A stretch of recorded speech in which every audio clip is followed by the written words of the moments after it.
നമ്മുടെ ജീവിതത്തിൽ നമുക്ക് അപൂർണതകളെ ആസ്വദിക്കാനും അംഗീകരിക്കാനുമായിട്ട് സാധിക്കണം.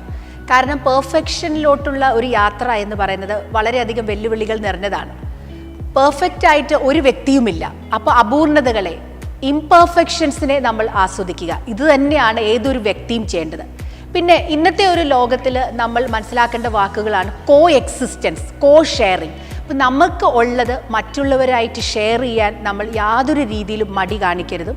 അതുപോലെ തന്നെ അതിലൊരു അൺകണ്ടീഷണലായിട്ട് നമ്മൾ ചെയ്യണം. അതിലൊരു ഹിഡൻ അജണ്ട പാടില്ല. നിറഞ്ഞ മനസ്സോടുകൂടി നമ്മൾ മറ്റുള്ളവർക്ക് വേണ്ടി നമ്മുടെ സമയം, നമ്മുടെ ഡയറക്ഷൻ, നമ്മുടെ ടാലൻറ്റ്, നമ്മുടെ സ്ട്രെങ്ത്ത്, ഇതൊക്കെ നമ്മുടെ ആശ്വാസ വാക്കുകൾ, ഇതൊക്കെ വളരെ വളരെ വിലപ്പെട്ടതാണ് ഇന്നത്തെ ലോകത്ത്.